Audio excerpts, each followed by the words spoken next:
हरे कृष्ण। हम देख रहे थे किस प्रकार से दुर्योधन और कर्ण दोनों धृतराष्ट्र को इन्फ्लुएंस करने का प्रयास कर रहे हैं कि किसी तरीके से जल्दी पांडवों को रास्ते से निकाल देना चाहिए।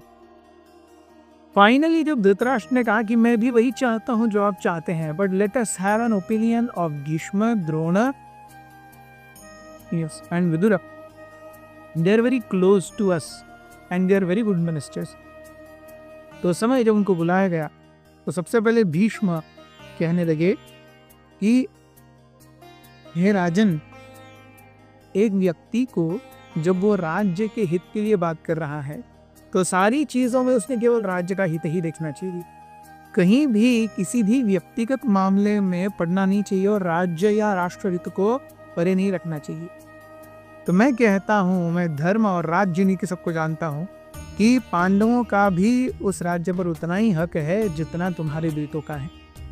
तो इसीलिए जो भी तुम्हारे आज प्रजा के मन में है कि तुम्हारी वजह से वारणामत हुआ और तुमने पांडवों को मारा, इस प्रकार के षड्यंत्र करने के जो हर जगह पर छींटे तुम पर उड़ रहे हैं, तुम उसमें से निकल सकते हो अगर आप इस समय पांडवों को अच्छे से बुलाओगे और उन्हें आधा राज्य दे दोगे।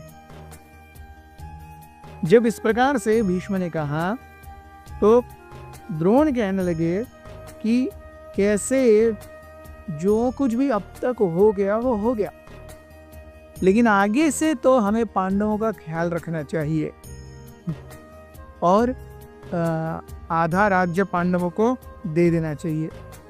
पांडव ये भी धृतराष्ट्र के ही भाई पांडु के पुत्र हैं, वो अलग खून नहीं है, एक ही खून है। तो एक ही खून में इस प्रकार मतभेद करना ये धृतराष्ट्र के लिए सही नहीं है। जब द्रोण ने इस प्रकार कहा, कर्ण अपने दांत और होंठ चबाते हुए तक से खड़े हुए, वे कहने लगे कि हे राजन, ये जो दो व्यक्ति कह रहे हैं वो आपके मन का भाव जान करके नहीं कह रहे हैं। उनको आपसे कुछ लेना देना नहीं है, उनको केवल राज्य से लेना देना है। ऐसे व्यक्तियों को हम अपने पास में क्यों रखते हैं? इनकी सजेशंस को बिल्कुल भी नहीं सुनना चाहिए।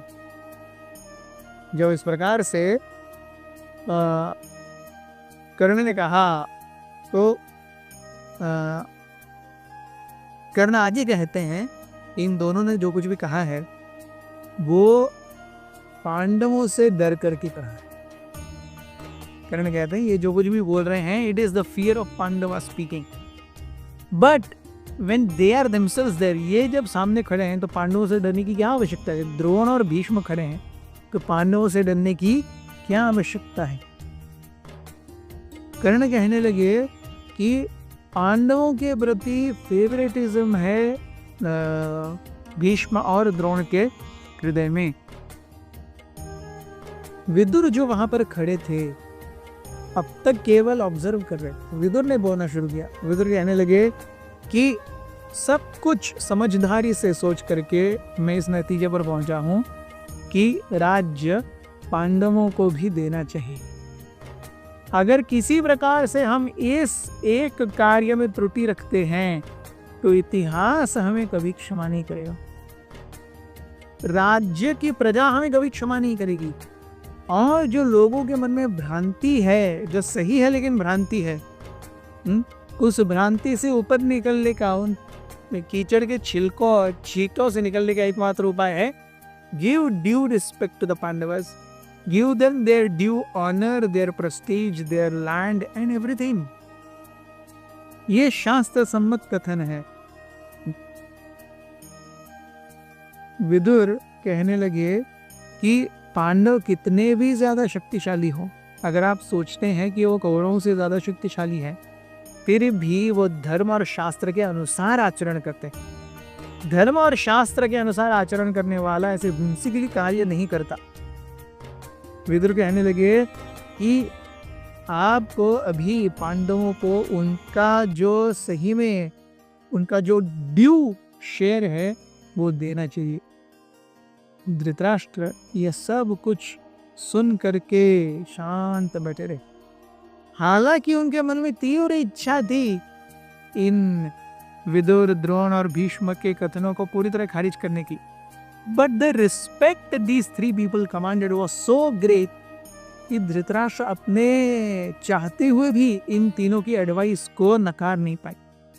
उन्होंने कहा कि हमें शीघ्र जा करके पांडवों को कांपिल्य से बुलाना चाहिए और पूरे हर्षोल्लास के साथ में उनका स्वागत करना चाहिए और उनके अच्छाई के लिए जो कुछ भी है वो करना चाहिए। ऐसा कह करके धृतराष्ट्र ने सभा को बर्खास्त कर दिया।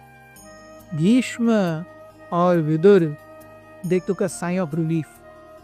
At least for now they had convinced Dhritarashtra to act on dharma.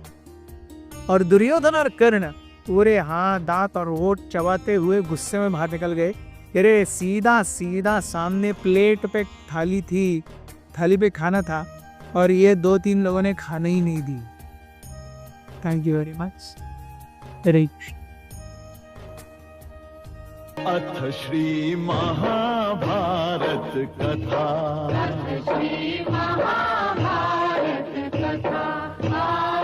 Mahabharat कथा